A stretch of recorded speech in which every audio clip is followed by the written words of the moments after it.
il y a des milieux dans lesquels, si un ménage, une famille se sépare, ils ne sont pas capables de rester dans ce milieu-là parce qu'ils n'ont pas l'offre de logement qui leur permet de répondre à ça, parce qu'ils devraient acheter deux maisons de la même taille parce qu'il n'y a que ça.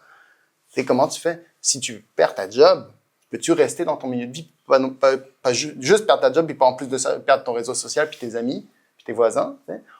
Est-ce que les milieux qu'on offre permettent ça? Si du jour au lendemain, tu n'es plus capable de marcher, tu n'es plus capable de prendre ton char, ou tu as des limitations fonctionnelles qui vont faire en sorte que tu vas moins bien marcher, est-ce qu'on peut quand même continuer à vivre dans un milieu où on va falloir déménager dans un autre milieu pour avoir plus de services?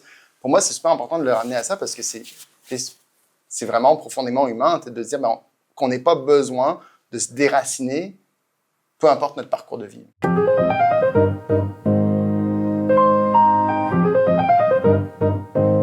Aujourd'hui, on a avec nous deux de nos collègues chez Vivre en Ville.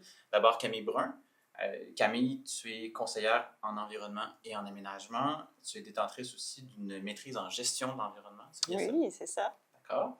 Et on a aussi Pierre-Yves Chopin.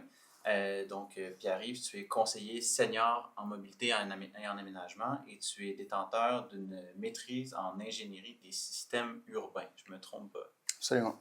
D'accord. Et donc, vous êtes les deux auteurs d'un nouvel outil qu'on a tout récemment dévoilé, qu'on a publié du côté de Vivre en Ville. Donc, c'est un nouveau guide pratique sur les milieux de vie complets que vous avez quand même pris, je crois, 2 ans à rédiger. Donc, dans ma compréhension, puis vous me corrigerez si je me trompe évidemment, essentiellement, c'est une méthode qui est conçue pour la réalité québécoise, pensée pour les professionnels d'ici, pour les décisions qu'on aura à prendre en aménagement. Alors, je commence tout de suite maintenant Vas-y. avec une première question. Mais Camille, en fait, en quelques mots, c'est quoi cet outil-là? Okay. Milieu de vie complet, le guide pratique, c'est beaucoup de choses en même temps. Là. C'est un site web, premièrement, que vous pouvez aller visiter sur Carrefour. On a une définition de c'est quoi un milieu de vie complet parce qu'on en parle beaucoup, on en entend parler, c'est dans les OGAT, par exemple. On voit le plus les orientations gouvernementales en aménagement du territoire. C'est dans de plus en plus de documents de planification de municipalités québécoises. Ouais. Mais on ne le définit jamais vraiment clairement. Donc, nous, on vous offre une définition. Ensuite, c'est 15 paramètres. Donc, il y a des paramètres en habitation, en destination et en mobilité. Et c'est une méthode d'évaluation de ces paramètres-là. Et c'est aussi des mesures d'action qu'on propose que les municipalités peuvent mettre en place pour augmenter la complétude des milieux de vie. Ambitieux tout de même. Oui, quand même. Là, moi, je suis une néophyte, on s'entend, je suis directrice des communications à Vivre en Ville. Bon, Samuel, il sait un peu plus de quoi on parle, étant directeur des affaires publiques. Mais là, moi, la néophyte en moi, je suis comme encore une méthodologie ou une méthode de travail. Parce que pour moi, j'ai l'impression que les urbanistes en ont des tonnes et des tonnes. La ville 15 minutes, les TOD, les POD, le nouvel urbanisme. Ma question... Pierre-Yves, est-ce que les urbanistes sont des philosophes qui s'ignorent toujours en quête de sens? Je ne suis pas urbaniste. Je serais mal placé pour répondre. Je ne suis pas urbaniste. Je vais demander à Camille, elle l'est. Non, je ne suis pas urbaniste? Non. Ah mince. Bon, il n'y a pas d'urbaniste ici. OK. Pourquoi se lancer dans la sémantique, finalement, essayer de définir des concepts? Comme il disait Camille, c'est un concept qui est utilisé partout, puis il n'y en a pas de définition qui est claire. Donc, vraiment... Pour nous, l'objectif, c'est d'arriver avec des choses qui sont concrètes, mesurables, sur lesquelles on va pouvoir agir. Puis, justement, pas d'être dans de la théorie, mais on est sur des principes, des concepts qui sont très, très, très concrets. Donc, si je comprends bien, on essaie de combler un manque, finalement. Dans la pratique, dans le terrain, il y avait ce besoin-là. On n'arrive pas avec un guide juste pour le plaisir de produire un guide. Non, évidemment, non. Mais là, on a comme une opportunité. Les nouvelles orientations gouvernementales en aménagement du territoire vont faire en sorte que toutes les MRC vont devoir mettre à jour leur schéma d'aménagement et les milieux de vie complets se retrouvent dans ces orientations gouvernementales-là. Donc, c'est une façon d'évaluer le territoire puis de regarder, OK, selon les paramètres de complétude des milieux de vie qui, je tiens à dire, en fait, sont basés sur les besoins des individus en premier lieu. On pourra revenir sur les paramètres en détail plus tard, là. Mais c'est l'occasion de faire un portrait du territoire et de se dire, OK, on est où au jour J? C'est quoi la situation actuelle? Puis ça, c'est vraiment la base pour être en mesure ensuite de mettre des actions en place pour améliorer, en fait, la qualité de vie de la population sur notre territoire. Pour se mettre en action. Mais Exact. là, moi, je reviens un peu sur la question de Samuel, Ouais. qui, tu sais, il y a déjà plein de méthodologies, on en met une nouvelle, on comprend le contexte, là, pourquoi on fait ça, mais est-ce que ça signifiait pour vous que ce qui existe déjà, on les utilise pas sur le terrain parce que, tu sais, là, tu dis ça va aider à se mettre en action. Ça veut-tu dire que ça l'aide plus à se mettre en action? Pourquoi on se mettait pas en action déjà? Ou peut-être que ma question est mal posée ou peut-être que c'est pas du tout ça, là. Peut-être Pierre-Yves. Ben, oui, tu sais, ils sont utilisés. Les professionnels, les élus s'y réfèrent, puis c'est pour ça que ça prend la place dans tous les documents de planification. Mais ils sont rarement ou jamais associés à des balises qui sont claires. Donc, c'est sûr que là, nous, on a fait des choix dans les paramètres. À chacun des paramètres, il y a une ou parfois plusieurs cibles qui sont associées à ça. Puis ces cibles-là, elles sont très concrètes. C'est des choses qu'on peut à chaque fois mesurer. Okay. Donc, nous, ce qu'on propose comme un jeu, c'est vraiment des choses que les municipalités, les MRC vont pouvoir mesurer dans leur portrait et ensuite vont pouvoir mesurer leur progression là-dessus. Jusqu'à une certaine cible qu'on a pu tester, valider. Est-ce que ça correspond à des choses qui permettent de dire qu'on est dans un milieu de vie complet quand on atteint ces cibles-là? Fait que ça vient combler peut-être un certain vide.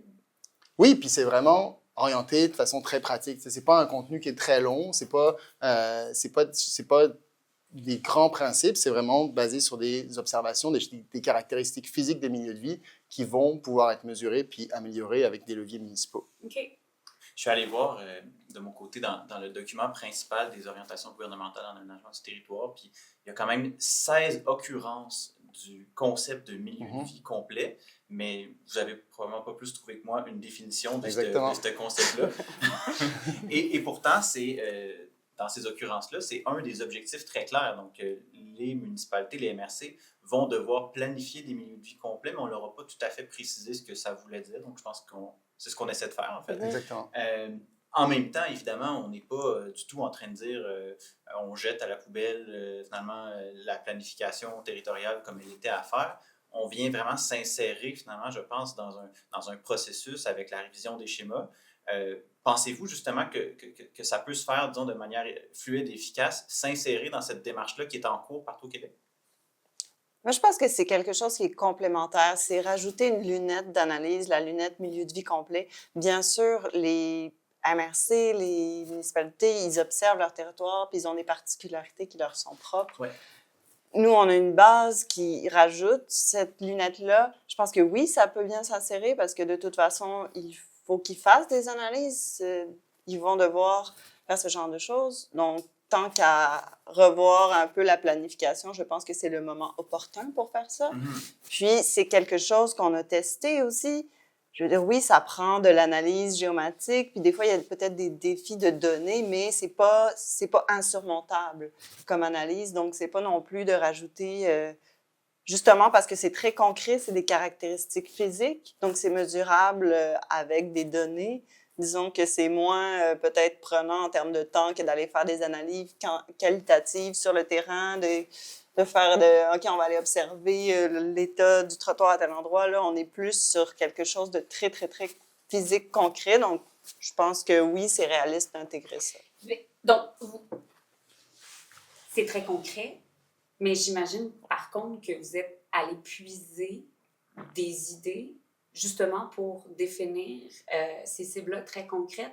Y a-t-il, dans les concepts qui existent, là, est-ce qu'il y a des éléments, des idées que vous êtes allés puiser? Si oui, lesquelles? Est-ce que vous comprenez le sens de ma question, c'est clair? Ouais. Oui, ben, c'est sûr que on répond à une définition qui est nécessaire, mais on n'amène pas quelque chose de complètement nouveau, dans le sens, le milieu de vie complet, ce n'est pas nous qui avons inventé le terme. C'est juste quatre mots qui sont juste placés ensemble souvent. Puis évidemment, il y a plein de choses qui nous précèdent, c'est notamment la ville des 15 minutes, mais dans d'autres, il y a les complete neighborhoods à différents endroits aussi. Toutes ces démarches-là qui existent, mais qui n'avaient pas été appliquées puis traduites pour la réalité québécoise, déjà. Et puis ensuite de ça, certaines qui avaient, à nos yeux, des lacunes, notamment en habitation. Ça, c'est un des angles pour lesquels, pour nous, c'est vraiment super important. C'est le premier des paramètres. Notre analyse, l'approche qu'on propose, elle part du milieu de vie, du lieu de résidence à chaque fois. Et on se pose la question, qu'est-ce que ça prend en termes d'équipement, commerce, structure, infrastructure, mais aussi qu'est-ce que ça prend pour répondre à l'ensemble des parcours de vie. OK. Là, moi, je vais poser une question. Parce que nous, on avait remarqué, il me semble que justement, la question de l'habitation, c'est peut-être ce qui faisait l'unicité ou le côté unique de ce guide-là. Là, je vais poser une question très, très terre à terre. Moi, qui viens de Salaberry, de Valleyfield, j'ai l'impression en ce moment qu'à chaque fois qu'il y a un nouveau quartier qui est développé, j'ai l'impression que c'est un quartier qui est monolithique ou très homogène. Est-ce que c'est une façon, justement, de construire des milieux de vie complets en termes d'habitation? Je sais pas si vous comprenez, dans le sens où j'ai l'impression que c'est juste des condos quand c'est un quartier, un nouveau quartier, ici, juste des condos. Autre nouveau quartier, juste des maisons unifamiliales. Est-ce que, c'est parce que je pense que vous parlez de cette question-là dans le guide. Qui veut répondre? Camille, t'as de l'air prête, vas-y. En fait, non, c'est pas de faire un quartier uniforme. Non, ce n'est pas une façon de faire des milieux de vie complets. Par contre, la forme de l'habitat ne détermine pas la réponse à un besoin. C'est pour ça que vous ne retrouverez pas la forme de l'habitat dans les paramètres. Ce qu'on vient analyser, c'est le nombre de chambres, parce que c'est ça qui répond réellement à un besoin. Est-ce que tu as besoin d'un plus grand ou un plus petit logement? Ensuite, la forme qu'elle prend, c'est une question d'aspiration, de ce que les gens veulent potentiellement.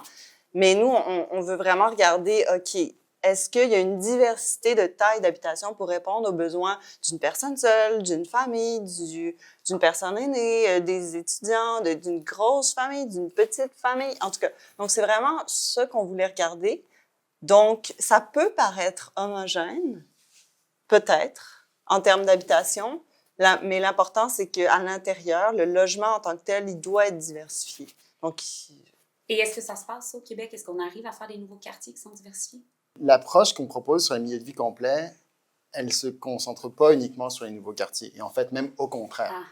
Elle est d'abord et avant tout pensée pour faire un diagnostic des milieux existants, puis trouver les lacunes, voir les endroits sur lesquels on va devoir mettre les efforts pour améliorer la complétude, pour les renforcer. Puis, oui, évidemment, on peut s'inspirer puis aller chercher à cocher le plus de cases quand on va faire des nouveaux projets, mais c'est toujours plus difficile de faire un nouveau projet urbain, un nouveau projet immobilier qui va répondre à l'ensemble des caractéristiques parce que de toute façon, on ne peut pas le penser en vase clos. Donc, le nouveau projet, par contre, ce qui va être intéressant, c'est de regarder, OK, je rajoute des immeubles ici, puis je rajoute éventuellement des activités ou des services.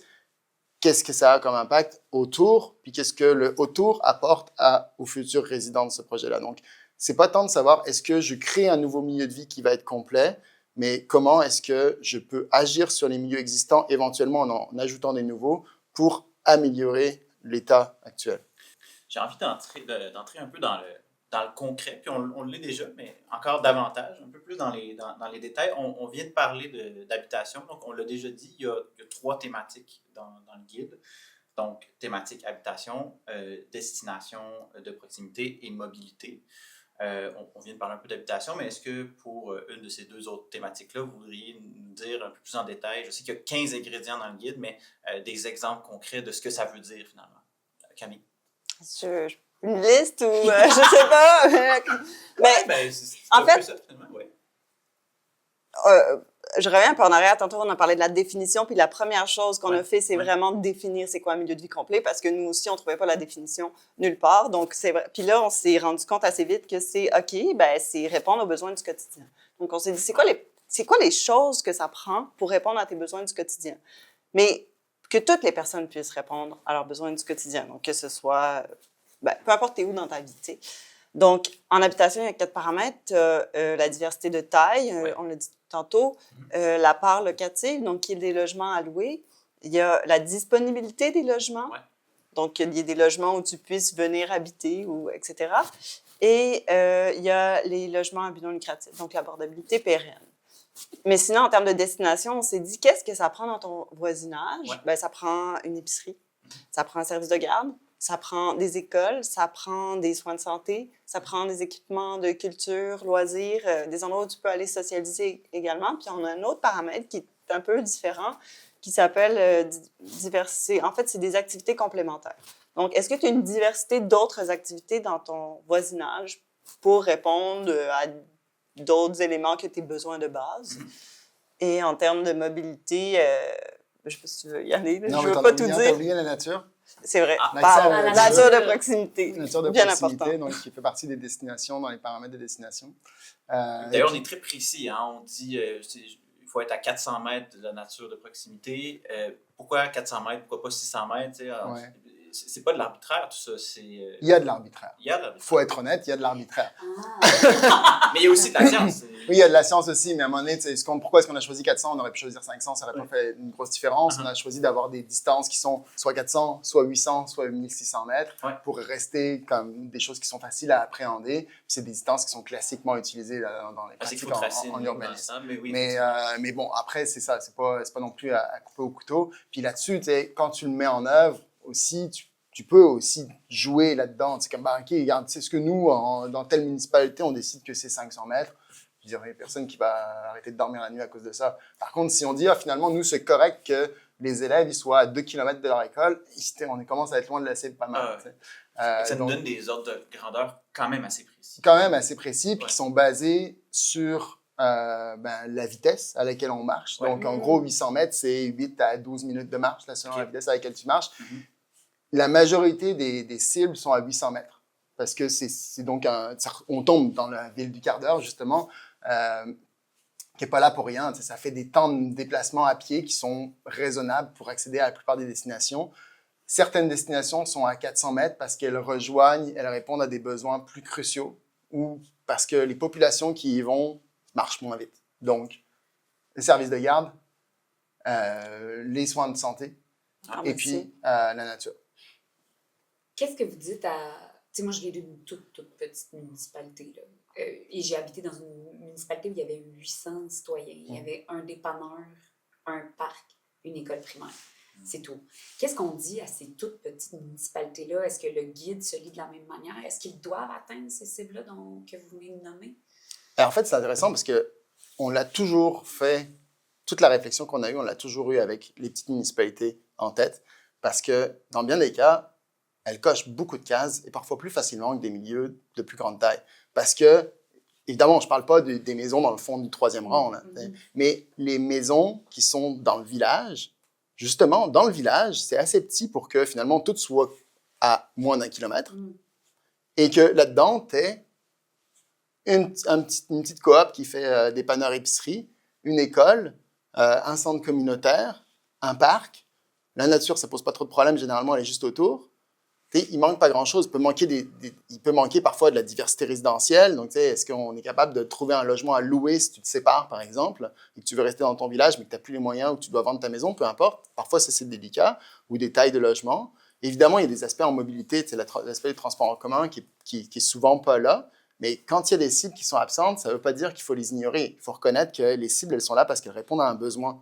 On a besoin de pouvoir se déplacer. Il y a toujours une part de la population qui va avoir besoin de se déplacer autrement qu'en voiture parce qu'ils n'ont pas le permis, parce qu'ils l'ont perdu, parce qu'ils n'ont pas les moyens.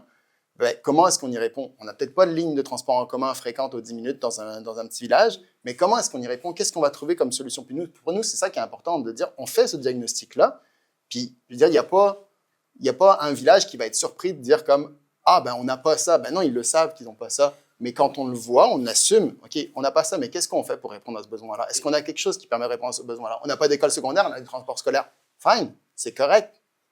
Et donc, ce que je comprends de ce que tu dis, Pierre-Yves, c'est qu'il n'y a pas d'obligation de cocher toutes les cases demain matin. Il n'y a pas de police, là. On va pas faire la police de milieu de vie complet. On va pas aller faire la police de milieu de vie complet.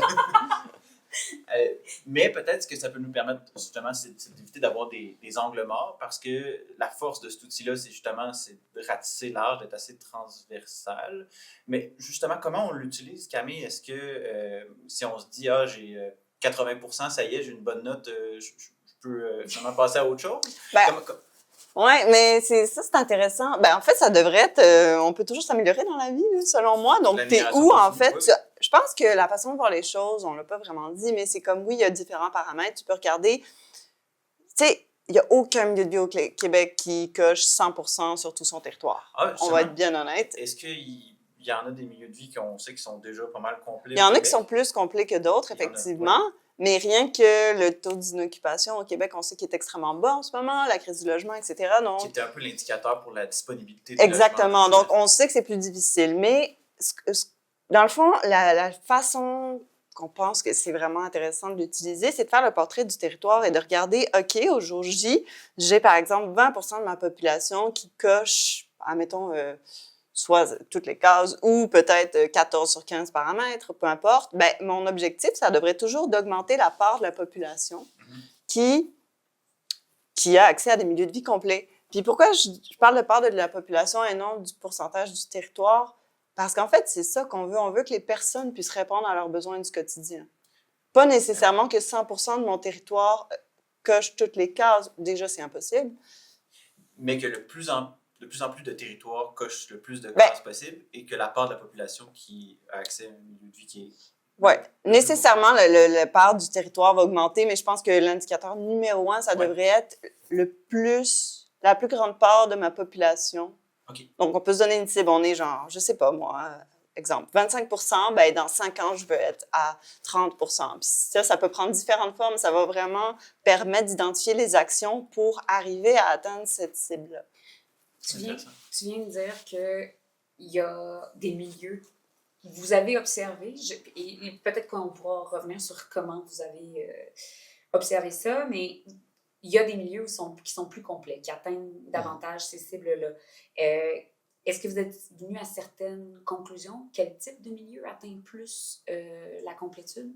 Ben, il n'y a pas vraiment de surprise là-dedans. Là. C'est les centralités. Fait que, les petits villages qui peuvent quand même scorer vraiment pas si mal. Mais ça peut être une surprise à certains égards. Oui, effectivement. Mais dans le sens où peu importe où tu es dans le territoire, plus tu vas être dans ce qu'on approche. Quand tu t'approches de la centralité, plus tu vas être complet, généralement. Ouais. Dans le sens où c'est là que tu vas avoir le plus de services, c'est là que tu vas avoir généralement le plus de diversité résidentielle aussi, parce que c'est du bâti plus vieux dans lequel il y a eu des évolutions du bâti. Donc, c'est là que la trame de rue va être plus facile pour se déplacer, donc tu as accès à plus de choses. Il y a plein de raisons qui font en sorte que les milieux les plus compacts, les plus denses et les plus centraux sont ceux qui scorent le mieux. Mais comme tu disais, c'est loin d'être catastrophique quand on regarde les paramètres par paramètre pour des petits milieux. Évidemment, pas des hameaux, là, mais tu sais, à partir du moment où tu as plusieurs centaines d'habitants, ben, et que tu as une petite masse qui est suffisante, puis une localisation qui fait en sorte que tu peux avoir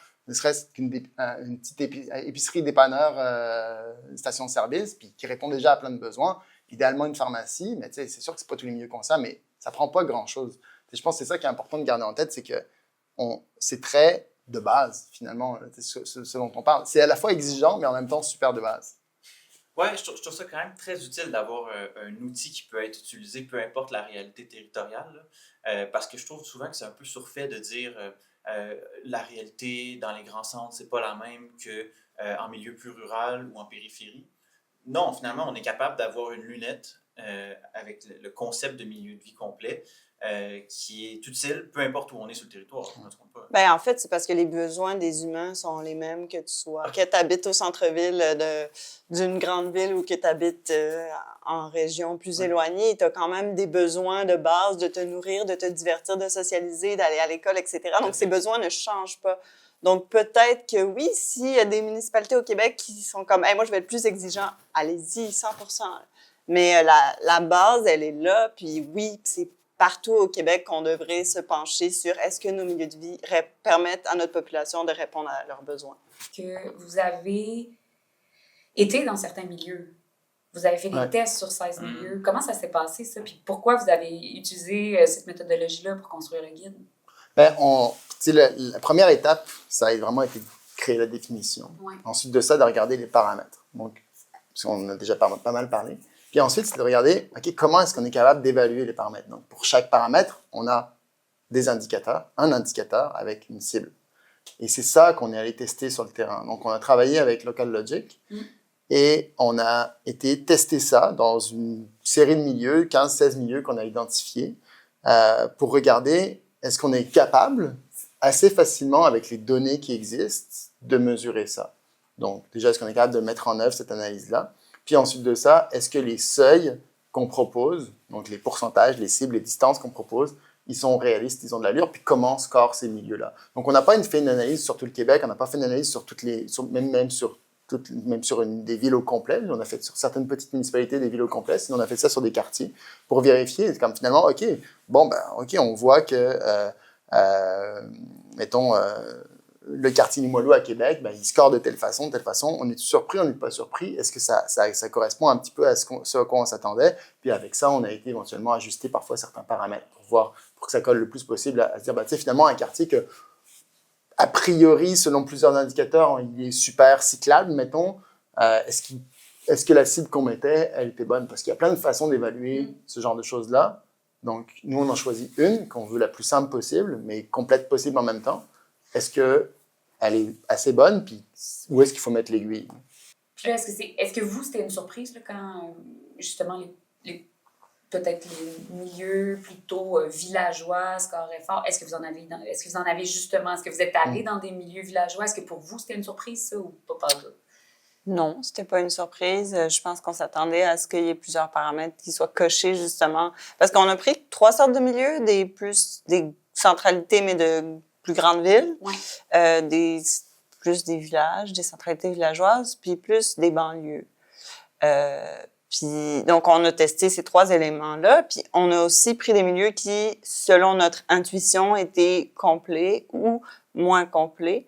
Puis ça nous a aussi permis de voir certaines lacunes qu'on s'est dit, ce milieu, il score bien, mais comme on le sait que sur le terrain, sur tel paramètre, ça score. C'est surtout pour les paramètres de mobilité, je dirais, là.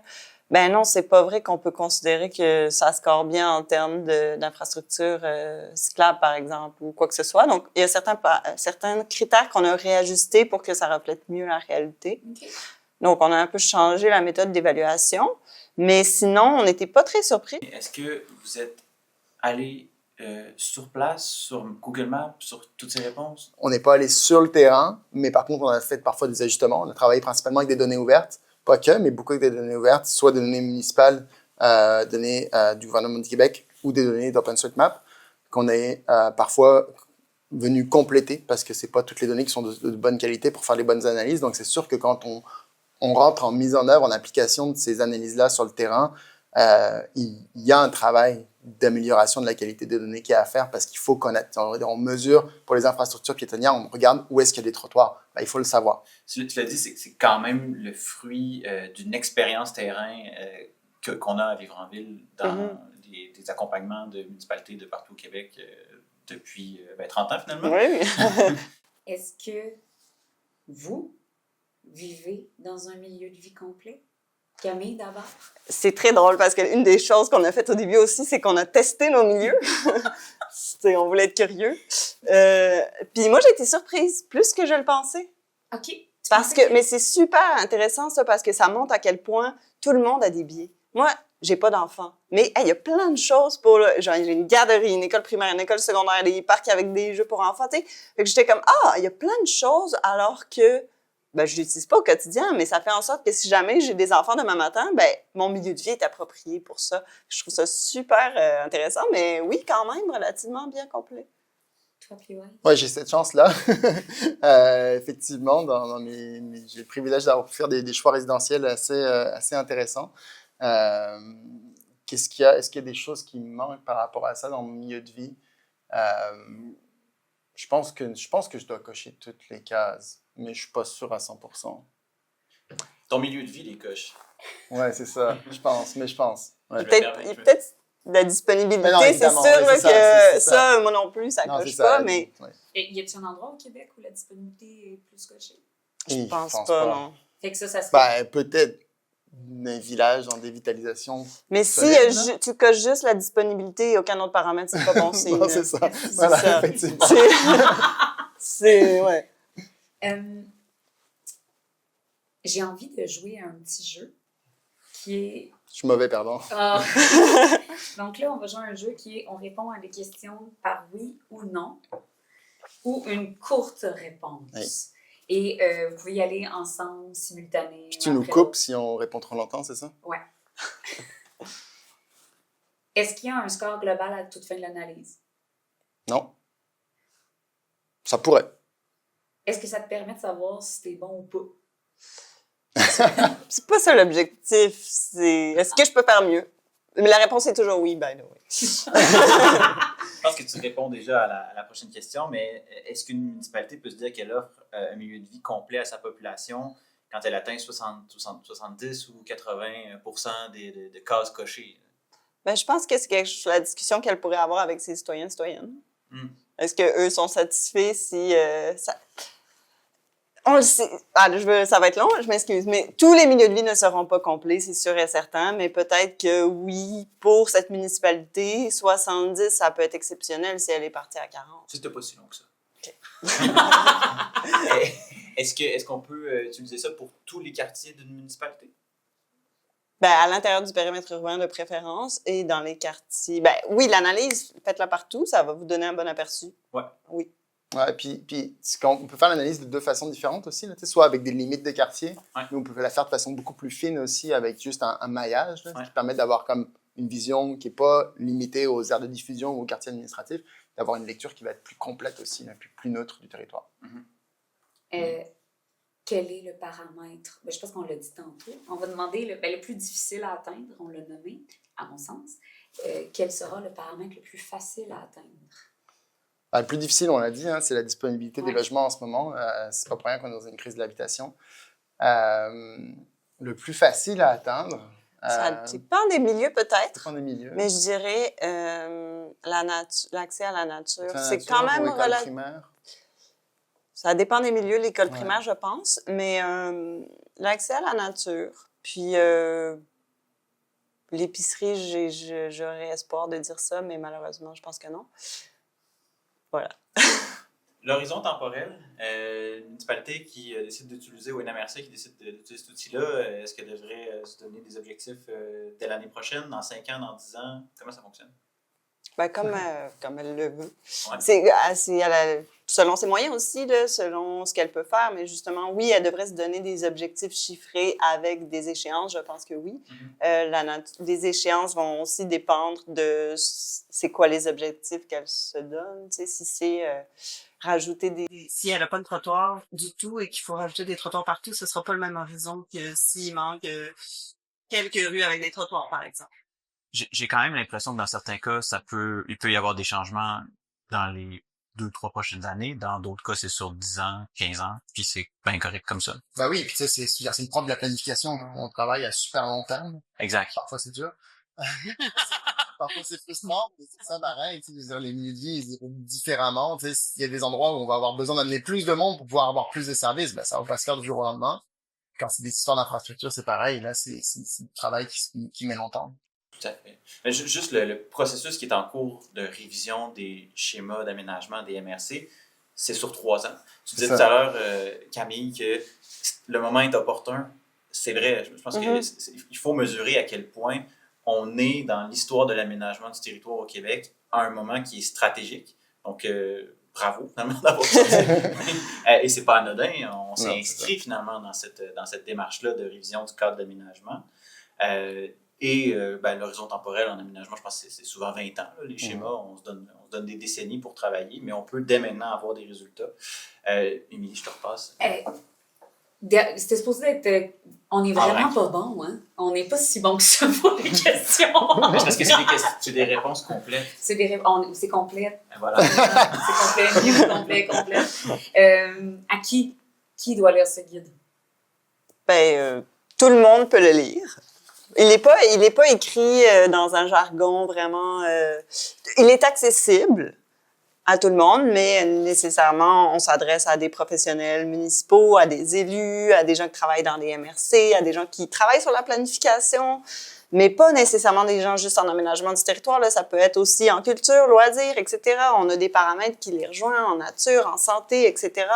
Donc, tout le monde peut le lire, mais en priorité, les élus et ceux qui vont travailler sur la planification. OK, mais une question plus complexe dans ce cas-là.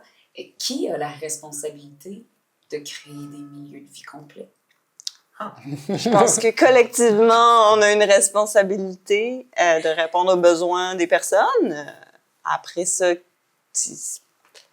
je veux pas m'avancer pour nommer Je laisserai la parole. Mais en fait, moi, je dirais, c'est que ce qu'on propose, encore une fois, c'est des choses très concrètes qui permettent d'asseoir puis d'avoir des choses solides sur lesquelles on peut s'appuyer pour mettre en œuvre la vision qu'on a. Parce que comme je disais, c'est tout le temps mentionné. On veut être un milieu de vie complet, inclusif, peu importe les mots qu'on met, mais qu'est-ce que ça veut dire concrètement? Fait que si vous êtes un professionnel, une professionnelle qui a besoin de choses, de paramètres solides, mesurables, faciles à mesurer pour pouvoir évaluer votre point de départ puis savoir où est-ce que vous voulez aller, ben, il faut lire le guide. C'est là-dedans que ça va se trouver. C'est ça qui va permettre de les inscrire dans la planification d'une façon concrète pour qu'on puisse vraiment passer à l'action pour renforcer les milieux de vie. Pour nous, c'est ça l'objectif. Parce que je pense que dans l'expérience, c'est arrivé que certaines municipalités se sont concentrées peut-être trop sur certains aspects, puis ont eu dans l'angle mort certains des ingrédients de milieu de vie complet. Évidemment qu'on a justement soit manqué de logements ou d'espaces verts. Donc, c'est d'éviter que ça se reproduise, finalement. Ouais. À peu près. Ouais, puis comme on disait tantôt, hein, c'est basé sur les besoins des personnes. Fait que l'idée, c'est de se dire... Moi, j'aime ça ramener à des questions de parcours de vie. Ouais. C'est de le ramener en tant qu'individu, parce que c'est facile de se dire « Ah oui, mais tu sais, il n'y a pas de demande pour telle affaire. » C'est comme oui, mais on connaît tous quelqu'un, puis on peut tous avoir besoin de ça. Je veux dire, il y a des milieux dans lesquels, si un ménage, une famille se sépare, ils sont pas capables de rester dans ce milieu-là parce qu'ils n'ont pas l'offre de logement qui leur permet de répondre à ça, parce qu'ils devraient acheter deux maisons de la même taille parce qu'il n'y a que ça. Et comment tu fais? Si tu perds ta job, peux-tu rester dans ton milieu de vie? Pas juste perdre ta job et pas en plus de ça, perdre ton réseau social puis tes amis puis tes voisins. Est-ce que les milieux qu'on offre permettent ça? Si du jour au lendemain, tu n'es plus capable de marcher, t'es plus capable de prendre ton char, ou tu as des limitations fonctionnelles qui vont faire en sorte que tu vas moins bien marcher, est-ce qu'on peut quand même continuer à vivre dans un milieu ou on va falloir déménager dans un autre milieu pour avoir plus de services? Pour moi, c'est super important de le ramener à ça parce que c'est vraiment profondément humain de se dire qu'on n'ait pas besoin de se déraciner, peu importe notre parcours de vie. Chacun t'entendre aussi là-dessus, Camille? Ben, c'était très bien dit. Mais non, mais je sais pas. Mais effectivement, c'est... Puis, tu sais, souvent, les personnes qui parlent le plus fort et qui disent leurs besoins, Ouais. ça représente pas 100% de la population. Puis ça, c'est vraiment important de garder ça en tête quand on planifie des milieux de vie complets. Puis, tu sais, c'est vraiment facile d'oublier... soit qu'on a été plus jeune, ou de pas réaliser qu'on va devenir plus vieux. Tu sais, tout le monde va vieillir, ou en tout cas, on l'espère, mais ça, c'est des réalités qui vont changer, puis on le sait, on a une population vieillissante au Québec, puis quand on entend « Oui, mais tout le monde a une voiture », c'est pas vrai, puis après ça, si un jour la personne ne peut plus conduire ou n'est plus à l'aise de conduire ou n'a pas les moyens d'avoir le permis de conduire ou peu importe, est-ce qu'elle va rester autonome ou on lui enlève son autonomie à cette personne-là? Tu sais, c'est quand même gros, je trouve. Donc, oui, ça prend des milieux de vie où les choses sont proches, où tu as accès dans ton voisinage à répondre à tes besoins de base pour justement être capable de répondre à tes besoins sans être dépendant d'une autre personne ou dépendant de l'automobile. Puis je sais que beaucoup de gens n'aiment pas ce terme-là, mais quand tu n'as pas d'autre choix, c'est la réalité. Donc, la proximité, c'est vraiment important. Puis ensuite, on n'a finalement pas parlé des paramètres mobilité, mais les infrastructures piétonnes, les infrastructures cyclables, du transport en commun, puis aussi pour d'autres besoins de la mobilité partagée, comme l'autopartage, par exemple. Justement, tu parles de la voiture. La voiture pour une municipalité, c'est au centre un peu les dépenses, puisque beaucoup des infrastructures on a besoin de les entretenir, le déneigement et tout ça. C'est beaucoup de cash. Pourquoi ne pas avoir traité de la voiture dans le guide? Ne serait-ce que pour asseoir cette question-là. C'est rarement un angle mort, je dirais. Moi, ça m'est jamais arrivé d'être sur le terrain, de travailler avec une municipalité qui fasse comme « Hey, mince, on n'avait pas pensé au char. » Excellente réponse. Mais vous ne vouliez pas le baliser, justement? Et tu sais, la voiture, elle reste nécessaire. Mais comme je dis, c'est pas un angle mort. Fait qu'il y a personne qui a besoin de nous pour leur dire il faut penser à desservir les choses en voiture. Malheureusement, ça se fait tout seul. Là. Il y a assez d'inertie dans ce sens-là, puis de force qui milite pour ça, pour qu'on n'ait pas besoin de le dire. Par contre, on reconnaît que l'automobile, elle peut rester nécessaire pour certains déplacements, puis c'est pour ça qu'on met de l'avant l'autopartage comme paramètre. Parce que même si, mettons que tu as un milieu de vie complet qui te permet, qui t'offre la liberté de ne pas avoir de voiture, tu vas peut-être quand même en avoir besoin de façon ponctuelle, que ce soit pour aller porter quelque chose à l'éco-centre ou pour aller voir de la famille en région, peu importe. On a besoin d'avoir une voiture, on n'a pas forcément ni les moyens ni l'envie d'en avoir une au quotidien, donc c'est pour ça qu'on met l'autopartage de l'avant. Puis sinon, je veux dire, ça reste qu'effectivement, c'est juste le mode de base, donc on n'a pas besoin de rappeler au monde qu'il faut qu'il y ait des rues. Je pense que c'est assez évident. Puis aussi, je pense que je rajouterais que les paramètres sont basés sur les besoins, puis le besoin, c'est pas la voiture, c'est les déplacements. Donc, les déplacements, tu peux te déplacer à pied, à vélo, en transport en commun. Tu as besoin de mobilité, ça, c'est un réel besoin. Mais le besoin de l'automobile, c'est pas un besoin, l'automobile. Ça répond à souvent une lacune dans nos aménagements qui fait en sorte que les gens doivent prendre la voiture. Mais idéalement, la voiture serait un vrai choix et pas une nécessité. Donc, voilà. Ouais, je disais même que c'est un peu un guide pour offrir finalement de la liberté à la population québécoise. Je vous écoutais tout à l'heure, puis je me disais, finalement, c'est un guide aussi pour finalement, l'aménagement inclusif ou presque même bienveillant.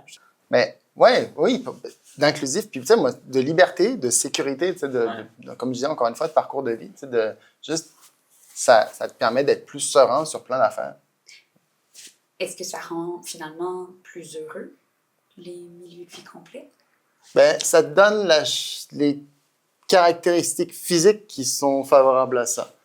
On s'est basé vraiment sur des caractéristiques physiques. On n'est pas allé dans des choses qui sont beaucoup plus difficiles à évaluer sur, mettons, le climat social, le niveau d'interaction, de participation sociale, etc. C'est des choses qui sont... On s'est concentré sur les caractéristiques physiques, mais on sait que ces caractéristiques physiques-là, elles offrent le support à une vie qui est plus épanouie, à une vie qui amène plus de bonheur par la proximité de la nature, par les occasions de socialisation, par des questions d'autonomie, de santé. Donc oui, il y a un lien qui est évident avec le bonheur, puis la santé physique, puis la santé mentale. Mais nous, on se concentre quand même sur c'est quoi le support de tout ça. Puis pour toutes les personnes, que cette opportunité de bonheur ne soit pas réservée à juste une certaine population. Donc, justement, avec la diversité, est-ce qu'on offre une diversité de logements? Est-ce que c'est tout le monde qui peut habiter là ou c'est juste... OK, si t'as pas... Il y a juste des 3 chambres à genre super cher. C'est pas ça la collectivité québécoise. On est très diversifié, puis c'est ça qui est beau, puis ça permet justement à toutes les personnes de pouvoir s'épanouir dans leur milieu.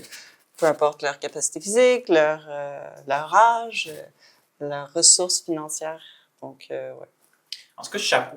Honnêtement, je trouve que vous faites œuvre utile. Puis, petite anecdote, en me préparant pour la discussion, je suis allé voir là, dans l'intelligence artificielle, est-ce qu'il existe une définition de milieu de vie complet? Et la réponse a été, le gouvernement en a pas, mais Vivre en ville en a proposé. Wow! Hey, c'est un excellent mot de la fin. Bravo pour ce nouveau guide.